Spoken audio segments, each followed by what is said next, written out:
Hello everyone. Today is Ash Wednesday and we begin the season of Lent. I don't know about you young people, but do you know what the word procrastination means? Great big word, to procrastinate.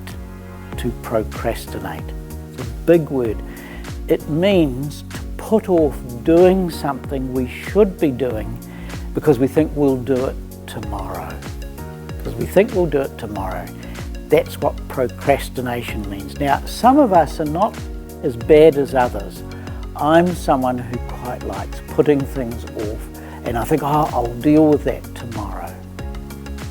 Well, we've come to the season of Lent, and the season of Lent is about a special time of God's grace. So it's a special time when we're asked to open ourselves to God, to hear what He's saying to us, and to live the life that He shares with us so well and so wonderfully, to live it better, to live it more deeply.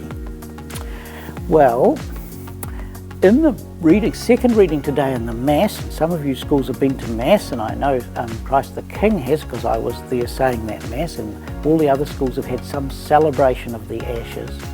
In that second reading today, St. Paul is writing to the early Christians in the town of Corinth.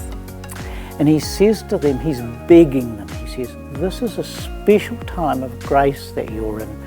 Please don't waste it. Please use it.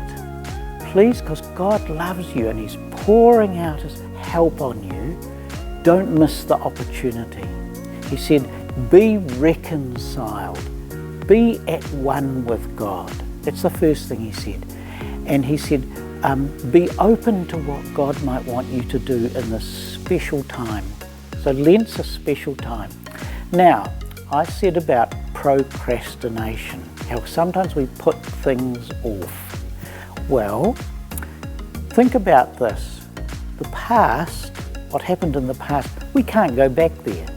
All we can do is say, thank you for what happened then, Lord, and sorry for the things I might have done wrong in the past.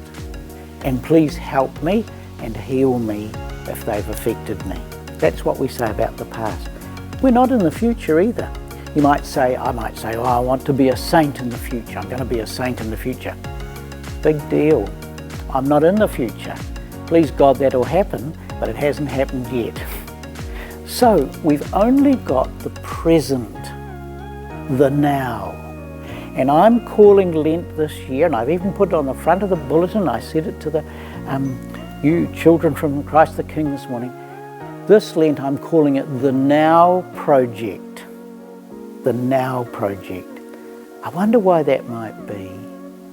Is that because this is a special time and God doesn't want us to waste it? He wants us to really live it, to do what we're supposed to do now, in the present. That's the only time we've got. Past is gone, future hasn't come yet. So, God's asking us to say yes to Him today, now, to do what's right now. And on Sunday, in the Sunday Gospel, Jesus is tempted by the devil. He comes along and he tries to make Jesus not follow God as Father. Tries to make Jesus do what He wants and gives him a shortcut and gives him some excitement. And Jesus says, of course, no to all of that. So Jesus knows that he's being tempted, knows that it's not the right thing, and he says to the devil, go away. I'm not listening to your rubbish. I'm following God, my Father.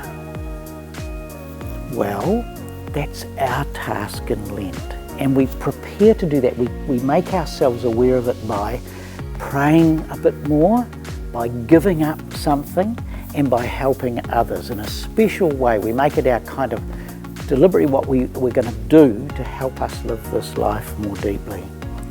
But the only place that we can do that is the now, is the present. I can't even do it when I started talking to you because that's gone. I can only do it now. So you put your best effort into the now. It's a now project. So you listen for God.